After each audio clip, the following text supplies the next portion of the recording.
नमस्कार दोस्तों, मेरा नाम है अभिषेक और स्वागत है आपका इन्वेस्टेक गुरुकुल चैनल में। दोस्तों, मैं शुरू में ही कह देता हूँ, अगर आपने मेरे चैनल को सब्सक्राइब नहीं किया तो प्लीज़ सब्सक्राइब करना ना भूलें, क्योंकि आपको यहाँ पे डिफरेंट तरीके के वीडियोज़ देखने को मिलेंगे जिससे कि आप अपना फाइनेंशियल प्लानिंग कर सकते हैं। तो चलिए बढ़ते हैं आज के टॉपिक के ऊपर। तो दोस्तों, पिछले 1 साल में हम लोग देख सकते हैं कि रूपी ने बहुत ही ज़्यादा यहाँ पे डेप्रिसिएशन देखने को मिला है। मई 2021 में रूपी अप्रॉक्स 72.40 पैसे पे था, लेकिन रिसेंटली ये 77.8 रुपीज़ के हाई को भी यहाँ पे टच किया है।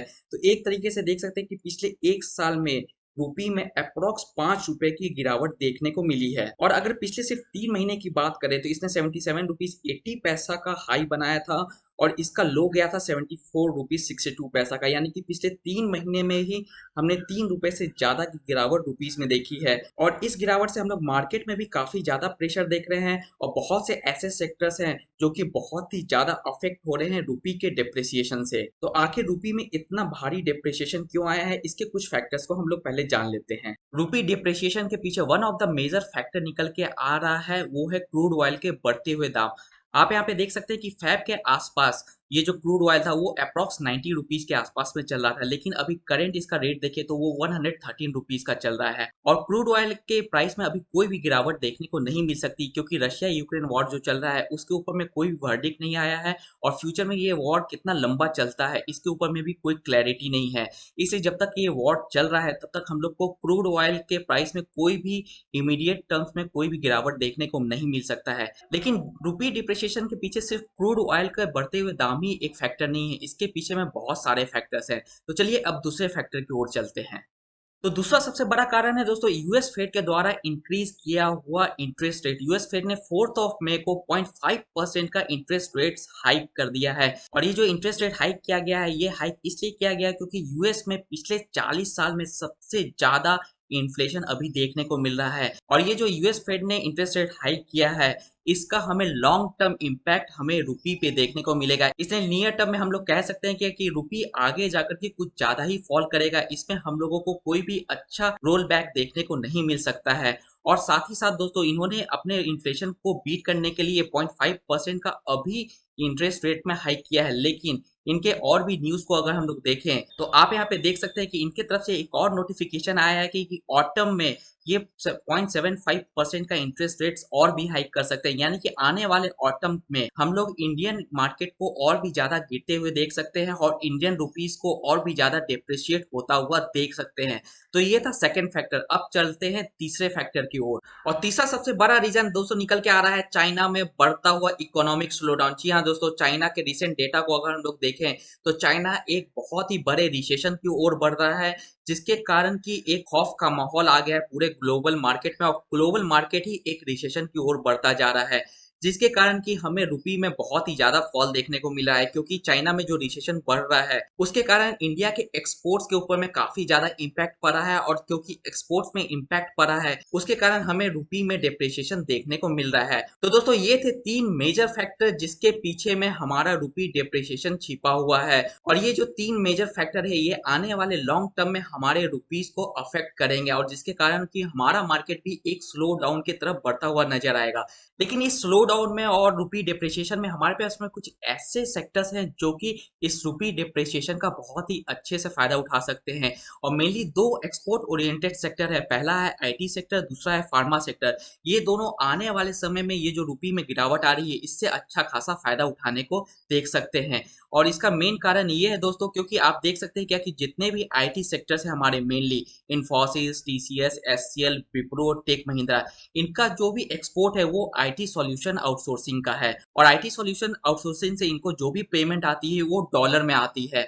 तो आप यहाँ पे देख समझ सकते हैं क्या कि पिछले साल इनको $1 के अगेंस्ट में 72 रुपीज मिल रहे थे, लेकिन अब इनको $1 के अगेंस्ट में 77 रुपीज मिलेंगे। तो आने वाले समय में आईटी सेक्टर में जितने भी अच्छे अच्छे स्टॉक्स हैं इनका जो भी बैलेंस शीट है, तो फ्यूचर में इनके बैलेंस शीट में हम लोगों को एक अच्छा खासा प्रॉफिट बुकिंग देखने को मिल सकता है। लेकिन वापस से मैं आपको बता दूं कि आईटी सेक्टर में ये जो भी आपको अच्छा खासा इंक्रीमेंट मूवमेंट देखने को मिलेगा, ये लॉन्ग टर्म में आपको देखने को मिलेगा। और अगर आपके पोर्टफोलियो में करेंटली कुछ अच्छा खासा बैंडविड्थ है, जैसे कि 1000, 2000, 3000 का अगर आपके पास में बैंडविड्थ है जो कि आप इन्वेस्ट करना चाहते हैं, तो मेरी राय में आप आईटी सेक्टर में अपना एसआईपी जरूर शुरू करें। अगर आप अभी के समय में आईटी सेक्टर में अपना एसआईपी ओपन करवाते हैं तो आने वाले 1-2 साल में आईटी सेक्टर का जो इंडेक्स अभी काफी ज्यादा गिरा हुआ है, तो इस समय आपको अच्छे खासे यूनिट्स आपके पोर्टफोलियो में देखने को मिलेंगे, क्योंकि जितने भी म्यूचुअल फंड्स हैं जो कि इन पर्टिकुलर स्टॉक्स में इन्वेस्ट करें, उनकी एनएवी काफी ज्यादा गिर चुकी है और इसी गिरे हुए एनएवी का हमें फायदा उठा करके अच्छा खासा यूनिट्स को एक्यूमुलेट करना है। और आने वाले 1-2 साल के बाद में आईटी सेक्टर में अगर हमें कोई बूम देखने को मिलता है तो आपके द्वारा ये जो यूनिट्स एक्यूमुलेट किए गए हैं इसके ऊपर में आपको काफी ज्यादा प्रॉफिट देखने को मिलेगा। और यही एक ऐसा फेज है जिसमें कि आपको अपने यूनिट्स के ऊपर में कंपाउंडिंग भी देखने को मिलेगा बहुत ही आराम से। तो आईटी सेक्टर में मुझे 2 फंड्स काफी ज्यादा पसंद है, एक है टाटा इंडिया डिजिटल फंड और दूसरा आईसीआईसीआई प्रूडेंशियल टेक्नोलॉजी फंड। लेकिन ये दोनों के दोनों फंड एक तरीके से सेम फंड है, क्योंकि अगर आप इनका परसेंटेज पोर्टफोलियो ओवरलैप देखेंगे तो ये 61% का निकल के आएगा। और इनके जो भी कॉमन स्टॉक्स है इनका अगर हम लोग पोर्टफोलियो ओवरलैपिंग देखेंगे तो ये 84-85% का इनके पास में वेटेज है, जो कि इनके कॉमन स्टॉक्स का है दोनों पोर्टफोलियो में। तो एक तरीके से हम लोग कह सकते हैं कि टाटा इंडिया डिजिटल फंड और आईसीआईसीआई प्रूडेंशियल टेक्नोलॉजी फंड दोनों एक तरीके से सेम फंड है। आप इसमें से किसी में भी अपना इन्वेस्टमेंट या तो कहें एसआईपी शुरू कर सकते हैं। लेकिन दोनों फंड में एक बहुत ही मेजर डिफरेंस है जो कि मैं आपको बताना चाहूंगा। अगर आप इसके पोर्टफोलियो को देखें तो आईसीआईसीआई टेक्नोलॉजी फंड में इन्फोसिस लिमिटेड में 33% का मेजर इन्वेस्टमेंट है, यानी कि आईसीआईसीआई टेक्नोलॉजी फंड में 1/3 का जो इन्वेस्टमेंट है वो सिर्फ और सिर्फ इन्फोसिस टेक्नोलॉजीज में है। और अगर फ्यूचर में इन्फोसिस टेक्नोलॉजी में अगर कोई भी दिक्कत नजर आ जाए तो हम लोग समझ सकते हैं कि आईसीआईसीआई टेक्नोलॉजी फंड में उस पर्टिकुलर प्रॉब्लम का बहुत ही ज्यादा रिफ्लेक्शन हमें देखने को मिलेगा। लेकिन वहीं पे अगर हम लोग टाटा इंडिया डिजिटल फंड की बात करें तो इनका इन्फोसिस टेक्नोलॉजी में सिर्फ 22% का इन्वेस्टमेंट है, जो कि एक काफी ज्यादा बैलेंस इन्वेस्टमेंट है। वहीं पर अगर हम लोग दूसरे पोर्टफोलियो को देखें तो एचसीएल टेक्नोलॉजीज में भी टाटा इंडिया डिजिटल का सिर्फ अप्रॉक्स 7% का इन्वेस्टमेंट है, लेकिन आईसीआईसीआई टेक्नोलॉजी फंड का अगेन 10% का इन्वेस्टमेंट है एचसीएल टेक्नोलॉजीज में। टेक महिंद्रा की बात करें तो अगेन टाटा डिजिटल फंड का अप्रॉक्स 6-7% का यहाँ पे इन्वेस्टमेंट निकल के आ रहा है। और वहीं आईसीआईसीआई प्रूडेंशियल ने टेक महिंद्रा में भी अप्रॉक्स 9% का इन्वेस्टमेंट किया है। और यहाँ पे विप्रो में भी आप देख सकते हैं क्या कि आईसीआईसीआई टेक्नोलॉजी फंड का अप्रॉक्स 10% का इन्वेस्टमेंट है और टाटा डिजिटल का जो विप्रो में इन्वेस्टमेंट है वो सिर्फ और सिर्फ 3% का है। सिर्फ एक ही स्टॉक है जिसमें कि टाटा डिजिटल इंडिया फंड का कुछ ज्यादा इन्वेस्टमेंट है, वो है टीसीएस। टीसीएस में टाटा डिजिटल का अप्रॉक्स 9% का इन्वेस्टमेंट है, जबकि आईसीआईसीआई प्रूडेंशियल का सिर्फ 4% का इन्वेस्टमेंट है। इस सारे डेटा को अगर हम लोग ऐड करें तो आईसीआईसीआई टेक्नोलॉजी फंड में टॉप 5 कंपनीज में कुल मिला के 66% का एलोकेशन है। वहीं टाटा डिजिटल में टॉप 5 कंपनीज में कुल मिला के 50% का एलोकेशन है। इसलिए अगर हम लोग portfolio diversification and balance allocation की बात करें तो टाटा डिजिटल का पोर्टफोलियो आईसीआईसीआई के कंपैरिजन में ज्यादा बैलेंस नजर आ रहा है। वहीं अदर फैक्टर्स की बात करें तो आईसीआईसीआई टेक फंड का एक्सपेंस रेशियो 0.7% का है, जबकि टाटा डिजिटल का एक्सपेंस रेशियो सिर्फ 0.3% का है। मतलब कि टाटा डिजिटल का जो एक्सपेंस रेशियो है वो आईसीआईसीआई टेक्नोलॉजी फंड का जस्ट हाफ है। वहीं रिटर्न्स की बात करें तो टाटा इंडिया डिजिटल फंड ने पिछले एक साल में 24% का रिटर्न दिया है, आईसीआईसीआई ने 25% का रिटर्न दिया है। 3 साल में टाटा डिजिटल ने 31.5% का रिटर्न दिया है, आईसीआईसीआई ने 35% का रिटर्न दिया है। और 5 साल में टाटा ने 30% का रिटर्न दिया है और आईसीआईसीआई ने 29% का रिटर्न दिया है।